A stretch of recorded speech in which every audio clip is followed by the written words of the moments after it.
بہت سامعین گرامی قدر، حسن الیاس کے حوالے سے چند گزارشات کو آپ کے سامنے رکھ رہے ہیں۔ غامدی صاحب کے دماد نے یہ دعویٰ کیا ہے کہ حدیث جو ہے وہ دین کا ماخوذ ہی نہیں ہے۔ اس حوالے سے گزشتہ 3 خطبات میں آپ کے سامنے چند گزارشات کو رکھا۔ انشاءاللہ کوشش کریں گے کہ اس موضوع کو وائنڈ اپ کر کے دوبارہ سیرت کے باب غزوہ تبوک کے حوالے سے گزارشات کو رکھا جائے۔ لیکن یہ جو حجیت حدیث ہے یا حدیث کی جو اہمیت ہے، یہ بھی سیرت کا ایک اہم باب ہے۔ بہت سی مثالیں آپ لوگوں کے سامنے رکھ چکے ہیں۔ آج ایک خاص بات اور بھی آپ کے سامنے رکھنی ہے۔ یہ جو قرآن پاک ہے، اس کے حوالے سے آپ کے سامنے یہ بات رکھی، وَأَنزَلْنَا إِلَيْكَ الذِّكْرَ لِتُبَيِّنَ لِلنَّاسِ مَا نُزِّلَ۔ اللہ تعالیٰ نے یہ قرآن آپ کے اور میرے سینے پہ نازل نہیں فرمایا، آپ کے اور میرے دل پہ نازل نہیں فرمایا، رسول اللہ صلی اللہ علیہ وسلم کے سینے پہ نازل کیا تاکہ آپ لوگوں کو کھول کھول کر بیان کریں کہ اللہ نے نازل کیا کیا ہے۔ رسول اللہ صلی اللہ علیہ وسلم کو صرف یہ اختیار حاصل ہے کہ قرآن پاک کی آیت کی تشریح بھی اگر کرنی ہے تو رسول اللہ صلی اللہ علیہ وسلم نے کرنی ہے۔ انکار حدیث کا فتنہ آج سر چڑھ کر بول رہا ہے، اور غامدی صاحب اپنے ماننے والوں کو یہ دعوت فکر دیتے ہیں کہ قرآن کو سمجھنے کے لیے حدیث کی ضرورت نہیں ہے، قرآن کو صرف عربی سے سمجھا جا سکتا ہے، جس کو عربی آتی ہو وہ قرآن پاک کو بغیر حدیث سمجھ سکتا ہے۔ آج اس حوالے سے چند گزارشات آپ کے سامنے رکھنی ہیں کہ کیا صحابہ کو عربی نہیں تھی آتی؟ کیا صحابہ کا فہم و فراست غامدی سے زیادہ تھا یا نہیں تھا؟ اگر انہوں نے بھی حدیث کو مائنس کر کے قرآن پاک کو سمجھنے کی کوشش کی تو ان کو بھی ٹھوکر لگی، ان سے بھی خطا ہوئی، اور ان کی خطا کو بھی رسول اللہ صلی اللہ علیہ وسلم نے اپنی زندگی میں بھی سیدھا کیا۔ اور آج بھی اگر قرآن پاک کی آیت کا کوئی انسان اپنی طرف سے ترجمہ کر کے خود ساختہ مفہوم اخذ کرے گا، اس کی اصلاح بھی کی جائے گی۔ تو یہ کہنا کہ حدیث دین کا ماخوذ ہی نہیں ہے، حدیث قرآن کو سمجھنے کے لیے بھی ضروری نہیں ہے، سرے سے انکار کر دیا، حدیث دین کا ماخوذ ہی نہیں ہے۔ غامدی صاحب کے سامنے اور انکار حدیث کرنے والوں کے سامنے قرآن پاک کی آپ ایک آیت سورۃ نساء آیت نمبر 101 رکھ دے، اذا ضربتم فی الارض کی ساری جو آیت ہے، فلیس علیکم جناح فلیس علیکم جناح ان تکثروا من الصلاۃ ان خفتم ان یفتنکم الذین کفروا۔ جائیے اٹھائیے قرآن پاک کی اس آیت کا ترجمہ ہر بندہ پڑھ لے اور صرف عربی سے اس آیت کا مفہوم اخذ کرنے کی کوشش کر لے۔ کیا مفہوم نکلے گا؟ فَلَيْسَ عَلَيْكُمْ جُنَاحٌ أَن تَقْصُرُوا مِنَ الصَّلَاةِ، تمہارے پہ کوئی حرج نہیں تم نمازوں کو قصر کرو، ان خفتم ان یفتنکم الذین کفروا، اگر تمہیں خطرہ ہو، خوف ہو، کن کا؟ کافروں کا، کافروں کے فتنے کا خطرہ ہو تو تم نمازوں کو قصر کر لو۔ اس آیت کے ترجمے سے کیا مفہوم نکلتا ہے؟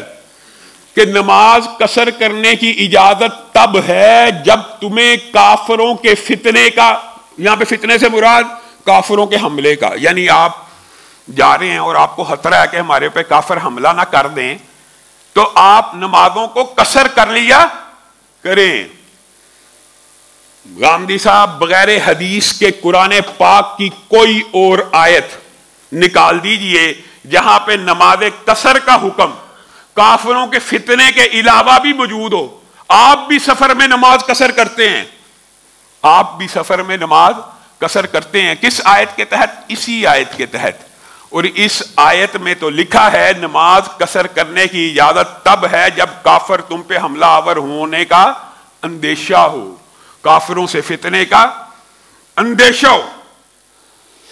اب آپ نے ذرا غور کرنا ہے، فقیہ امت حضرت عمر سے بڑا امت میں کوئی فقیہ نہیں ہو سکتا۔ ان کے پاس ایک شخص یعلا بن امیہ قرآن پاک کی یہ آیت لے کے آئے اور قرآن کو اٹھایا ہوا، سورۃ نساء کو کھولا ہوا، 101 نمبر آیت کو حضرت عمر کے سامنے پڑھے، اے عمر نماز قصر کے اوپر پابندی لگا دیجئے، آپ خلیفۃ المسلمین ہیں، آپ خلیفہ راشد ہیں، آپ کا حکم چلتا ہے، آپ نماز قصر کے اوپر پابندی لگا دیجئے۔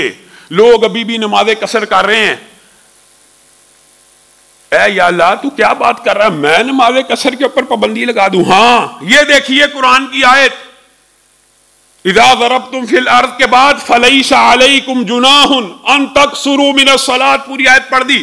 حضرت عمر مسکرانا شروع ہو گئے، فقیہ امت ہیں، اور کہنے لگے عجبت مما عجبت، اللہ کی قسم رسول اللہ بھی دنیا میں موجود تھے جس آیت پہ آج تو اتنے برسوں کے بعد تعجب کا اور حیرانگی کا اظہار کر رہا ہے، عجبت مما عجبت، میں نے رسول اللہ کی زندگی میں اس آیت کے اوپر تعجب کا اظہار کیا تھا، تو اتنے عرصے کے بعد یہ آیت اٹھا کے لے آیا ہے، میں تو رسول اللہ کے سامنے موجود تھا اور میں نے کہا تھا اے اللہ کے رسول ریاست مدینہ مستحکم ہو گئی ہے، اب کافروں کے حملے کا خطرہ نہیں رہا، اب نماز قصر کے اوپر پابندی لگا دیجئے، کیونکہ اللہ تعالیٰ نے قرآن پاک میں نماز قصر کی اجازت دی ہے، کافروں کے حملے کے ساتھ مشروط کر کے، کافروں کے فتنے کے ساتھ مشروط کر کے۔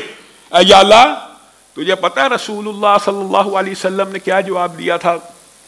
میں اللہ کا رسول ہوں، میں اللہ کا رسول ہوں، اور یہ اللہ کی طرف سے جو صدقہ مسلمانوں کے لیے اللہ نے دے دیا میں اس کو جاری رکھتا ہوں اور اس کے اوپر پابندی کو نہیں لگاؤں گا، اور نماز قصر کو قیامت کی دیواروں تک قائم کیا جائے گا۔ بتائیے حدیث کی تو اہمیت ہی نہیں، حدیث تو دین کا ماخوذ ہی نہیں، تو نماز قصر کے اوپر پابندی لگا دیجئے۔ یہ تو رسول اللہ کی حدیث کی وجہ سے ہے کہ اللہ نے جو تمہیں صدقہ دیا عمر اس صدقے کو قبول کرو، ایسے سوال جواب مت کرو، میں اللہ کا رسول ہوں۔ میں نے مراد یہ ہے کہ یہ جو قرآن پاک ہے اس کی تشریح تو میں نے کرنی ہے، اس کی تشریح کس نے کرنی ہے، اس کا اختیار کس کے پاس ہے؟ رسول اللہ کے پاس ہے۔ حدیث سے اس قرآن کی بھی تشریح ہوگی تو حدیث سے ہوگی،